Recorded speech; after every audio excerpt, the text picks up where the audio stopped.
सो ये गाइस, आज हम बात करेंगे 2025 की सबसे चर्चित हिंदी फिल्म सितारे जमीन पर की। यह फिल्म आमिर खान की एक और दिल को छू लेने वाली प्रस्तुति है, जो उनकी 2007 की क्लासिक फिल्म तारे जमीन पर की आध्यात्मिक उत्तर कथा है। आज की इस वीडियो में हम फिल्म की कहानी को विस्तार से समझेंगे, इसका रिव्यू करेंगे, जनता और समीक्षकों की राय जानेंगे और बॉक्स ऑफिस कलेक्शन का विश्लेषण भी करेंगे और फिल्म निर्माण की पूरी प्रक्रिया प्री प्रोडक्शन से लेकर पोस्ट प्रोडक्शन तक को खंगालेंगे। तो तैयार हो जाइए एक लंबी लेकिन दिलचस्प यात्रा के लिए, जहां हम सितारे जमीन पर की हर बारीकियों को उजागर करेंगे। चलिए शुरू करते हैं।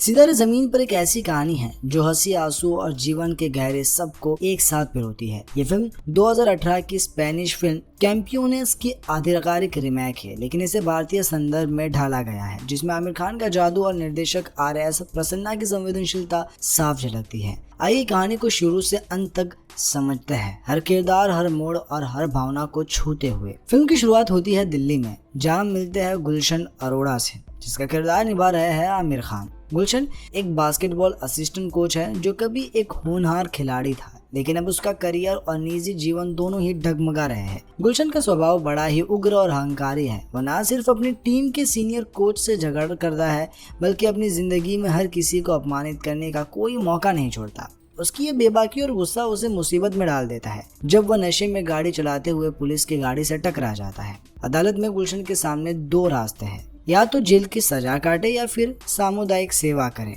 वह दूसरा रास्ता चुनता है, लेकिन उसे नहीं पता कि यह सजा उसकी जिंदगी को हमेशा के लिए बदल देगी। उसकी सजा है एक खास बास्केटबॉल टीम को कोचिंग देना, जिसमें न्यूरोडाइवर्जेंट खिलाड़ी है, यानी ऐसे लोग जो डाउन सिंड्रोम, ऑटिज्म या फ्रेजाइल एक्स सिंड्रोम जैसी बौद्धिक चुनौतियों का सामना करते हैं। यह टीम 10 खिलाड़ियों की है, जिसमें 9 लड़के और एक लड़की गोलू खान शामिल है। गुलशन की पहली मुलाकात इस टीम से होती है और यह मुलाकात हास्य और तनाव से भरी है। गुलशन, जो पहले से ही इन खिलाड़ियों को कम आंकता है, उनकी अजीबोगरीब हरकतों और अनुशासनहीनता से तंग आ जाता है। वह उन्हें असामान्य समझता है और कोचिंग को एक बोझ मानता है, लेकिन जैसे जैसे वह उनके साथ वक्त बिताता है, उसे पता चलता है कि ये खिलाड़ी सिर्फ अपनी चुनौतियों से ही नहीं, बल्कि अपनी अनोखी प्रतिभा और मासूमियत से भी परिभाषित होते हैं। किरदारों का परिचय, जैसे कि सतबीर आरुष दत्ता, एक ऐसा खिलाड़ी जो अपनी बात को बेबाकी से कहता है। एक सीन में वह गुलशन को चुप रहने के लिए कहता है, जो फिल्म का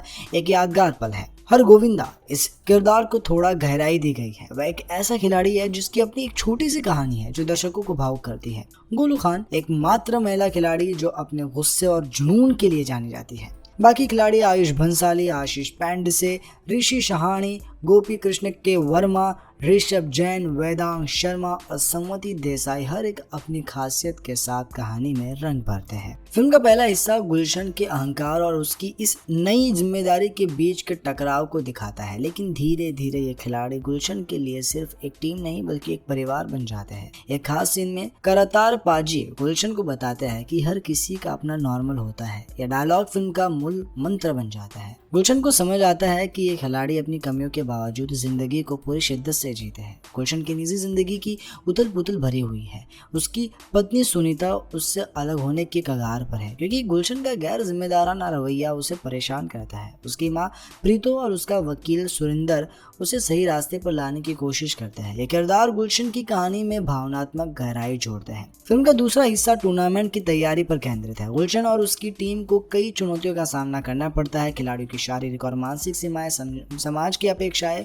और गुलशन का खुद का आत्मसंदेह, लेकिन ये सारी बाधाएं उन्हें और मजबूत बनाती है। फिल्म में कुछ हल्के फुल्के पल भी है, जैसे ब्रजेंद्र काला का एक कॉमेडी सीन जो दर्शकों को हंसाने में कामयाब होता है। फिल्म का क्लाइमैक्स एक भावुक प्रेरणादायक बास्केटबॉल मैच से है, जहां गुलशन की टीम अपनी पूरी ताकत झोंक देती है। यहाँ जीत हार से ज्यादा उनकी मेहनत और एकजुटता की जीत होती है। गुलशन का अंतिम मोनोलॉग, जिसमें वह अपनी सीख को साझा करता है, दर्शकों के दिल को छू जाता है। वह कहता है कि इन खिलाड़ियों ने उसे सिखाया कि जिंदगी में असली जीत दूसरों को समझते और स्वीकार करने में है। फिल्म का अंत एक सकारात्मक नोट पर होता है, जहां गुलशन न सिर्फ एक बेहतर कोच बल्कि एक बेहतर इंसान बनकर उभरता है। सितारे जमीन पर का मूल संदेश समावेशिता और सहानुभूति। यह फिल्म न्यूरो डाइवर्जेंट लोगों की जिंदगी को न सिर्फ दिखाती है बल्कि यह भी सिखाती है कि हर इंसान की अपनी खासियत होती है।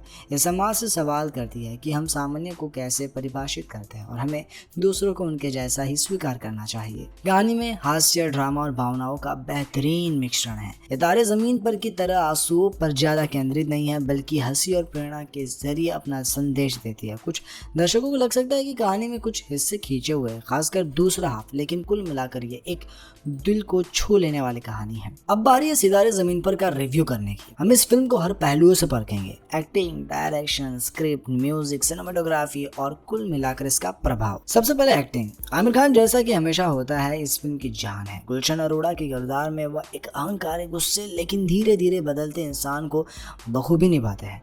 उनकी कॉमेडी टाइमिंग और भावनात्मक दृश्यों में गहराई देने लायक है।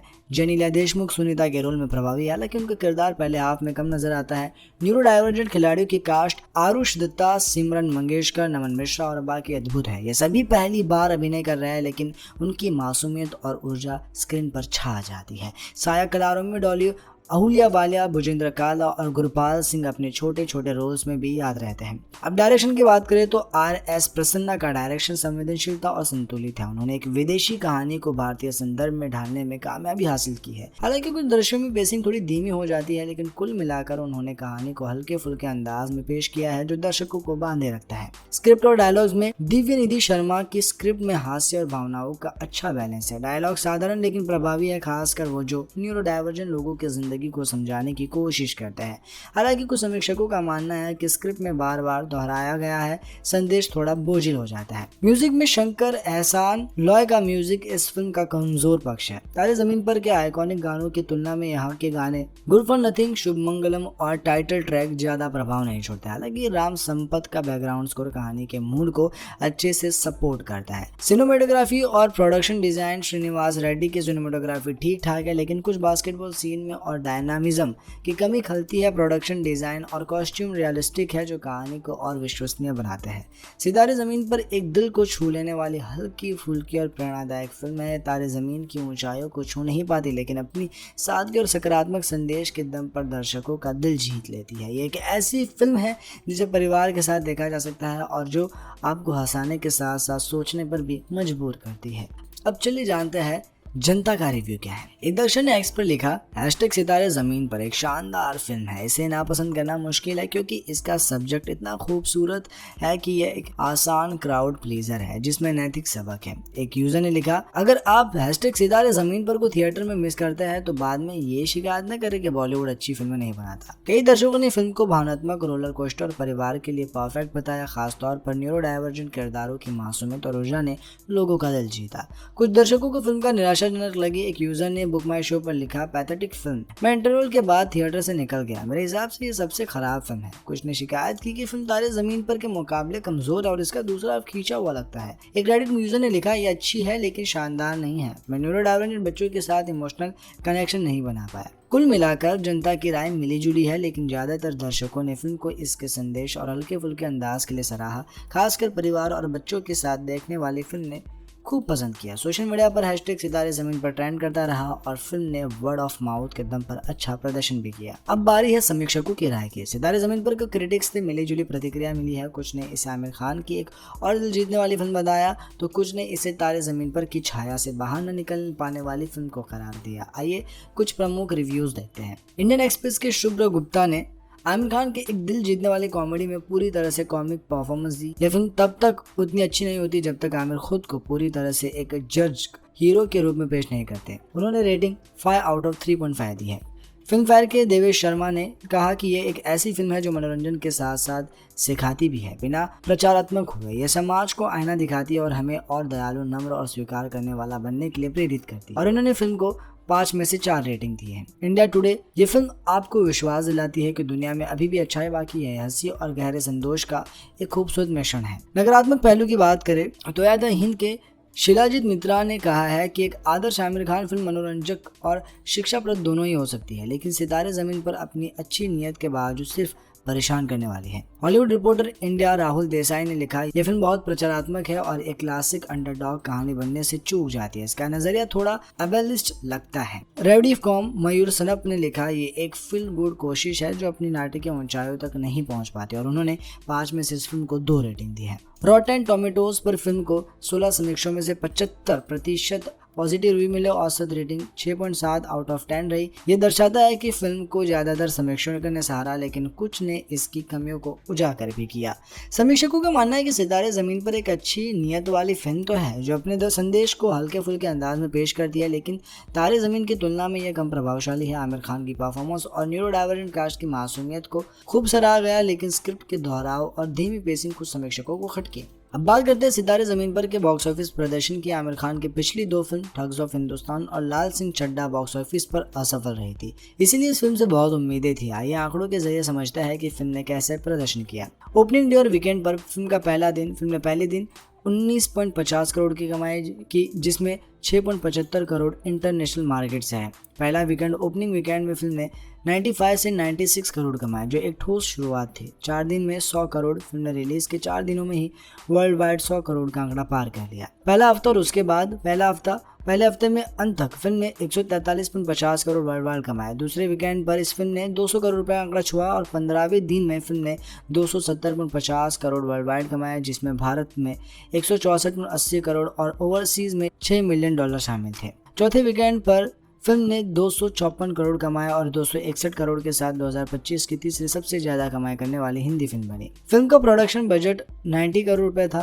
और मार्केटिंग और पब्लिसिटी के साथ मिलाकर 150 करोड़ से कम रही। भारत में ही 164 करोड़ की कमाई के साथ फिल्म ने अपना बजट वसूल कर लिया और मुनाफे में चले गए। ट्रेड सूत्रों के मुताबिक फिल्म की कम लागत और सकारात्मक वर्ड ऑफ माउथ ने इसे बॉक्स ऑफिस पर हिट बनाया। सितारे जमीन पर ने लाल सिंह चड्ढा और गजनी के लाइफ टाइम इंडियन कलेक्शन को पीछे छोड़ दिया है।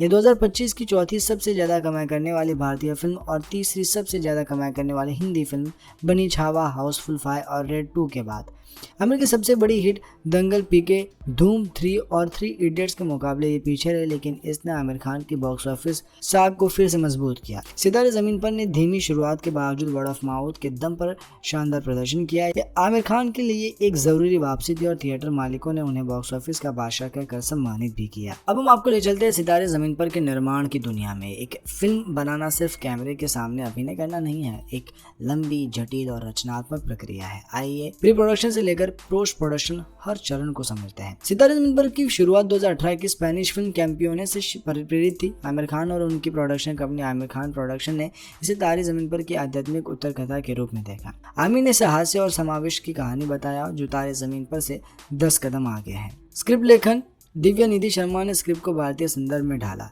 इसमें कई नए दृश्य जोड़े गए जो मूल फिल्म में नहीं थे, जैसे करतार पाजी का गुलशन को सबक सिखाने वाला सीन। आमिर खान ने खुद गुलशन का किरदार निभाने का फैसला किया। जेनेलिया देशमुख को सुनीता के रोल के लिए चुना गया। सबसे बड़ी चुनौती तो न्यूरो डाइवर्जेंट खिलाड़ियों की कास्टिंग। आमिर खान और RS प्रसन्ना ने ऑथेंटिक रिप्रेजेंटेशन पर जोर दिया और नए चेहरों को मौका दिया। इन एक्टर्स के तौर पर कई वर्कशॉप्स आयोजित किए गए। RS प्रसन्ना को निर्देशन की जिम्मेदारी दी गई। शंकर एहसास लॉय को म्यूजिक और राम संपत को बैकग्राउंड स्कोर के लिए चुना गया। सिल्वन डेसमंडन को बास्केटबॉल कोरियोग्राफी का जिम्मा सौंपा गया। फिल्म का बजट 90 करोड़ रुपए था। शूटिंग के दिल्ली और अन्य भारतीय शहरों को चुना गया। प्रोडक्शन डिजाइन को रियलिस्टिक रखने पर ध्यान दिया गया। फिल्म की आधिकारिक घोषणा अक्टूबर 2023 में हुई, जिसने फैंस में उत्साह भर दिया।